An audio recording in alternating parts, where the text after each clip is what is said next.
Hello, welcome to Scrap Time. My name's Christine, and this video is part of the Inky background series.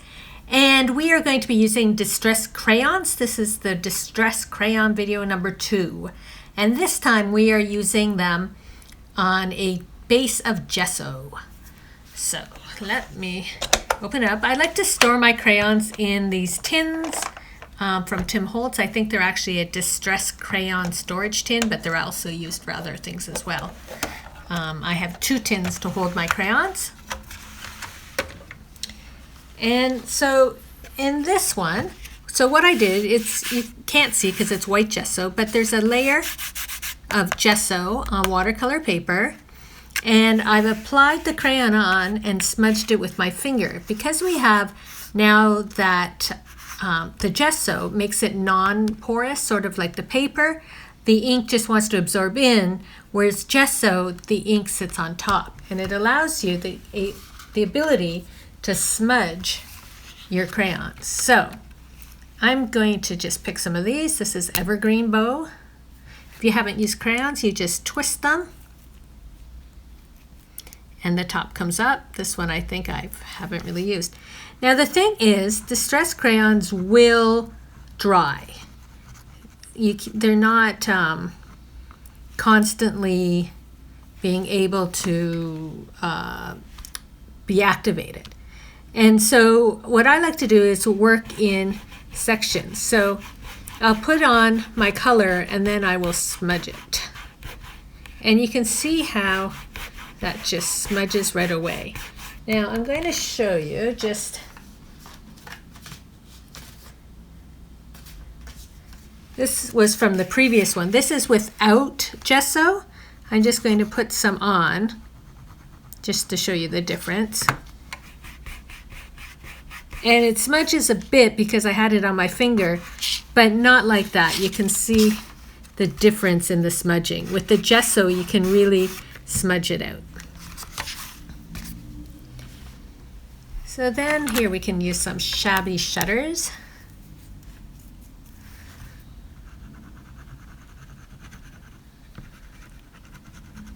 Put in a couple of places. And then I can blend it into the other color.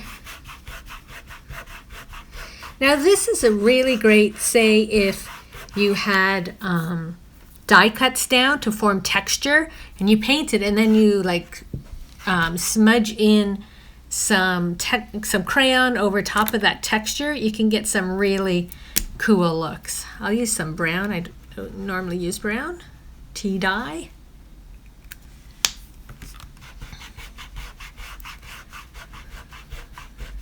So later on in the series, I'm going to do some die cut texture so you can see the effect that gives. It's sort of cool. I'll just do a little bit more here. Just you get the idea of being able to smudge the crayon. So even if you had an acrylic background, it doesn't have to be gesso. You'd still be able to smudge over top of the paint.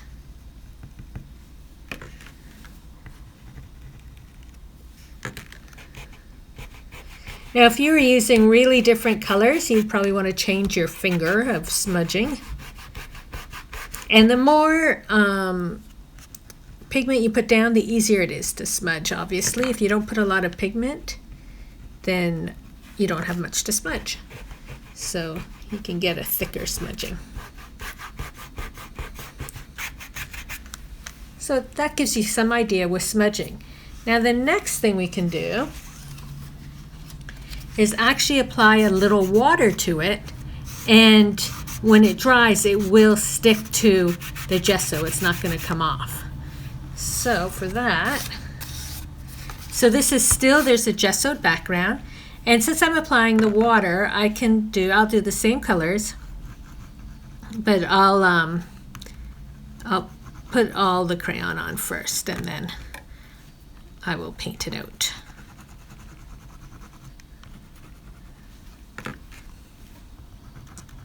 So again, it's evergreen bough, tea dye, and shabby shutters that I'm using here. And I'm just randomly putting it on The greens with the brown, they all go together. Sometimes when you're doing things like this, you want to use colors that will play nice together.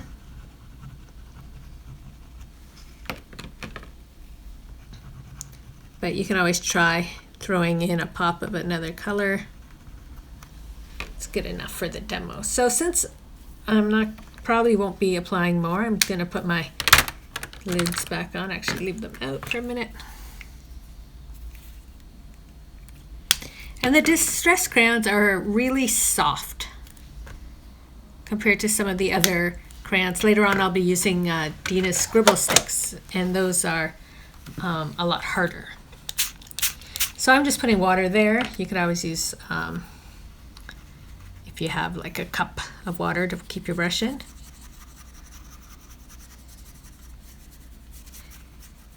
So you can see now when we had done it straight on the watercolor paper, I had complained because the color didn't smooth out. It had kept those ridges. See here, it had kept the ridges. Whereas now when you're doing it on the paint, it's not because the paint is smooth that there's no ridges. It's because you have a nice base for that pigment to go, that it's actually smoothing out.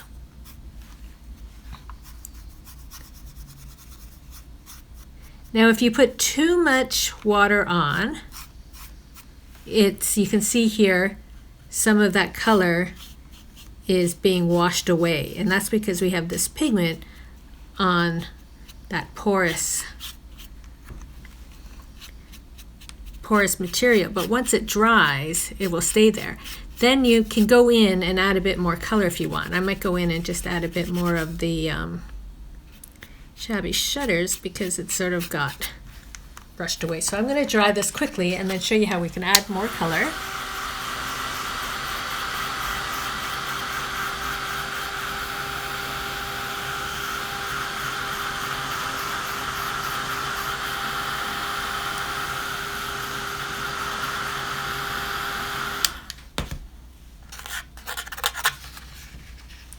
I'm going to wipe this up, and I'm only going to go in with my shabby shutters now, just because I want some of that light green to still come through. So I can color right on top of this.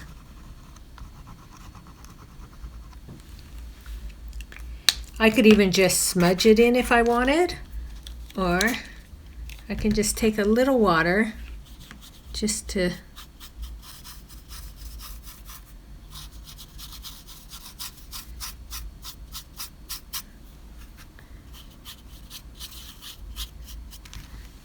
and I can add a little bit more of the tea.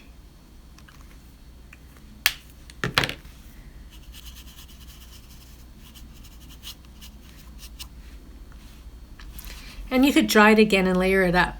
But you can make a really cool background like this if you were just to continue along. So that's the Distress crayons when you've like smudged them or added water to them when you have a gessoed background.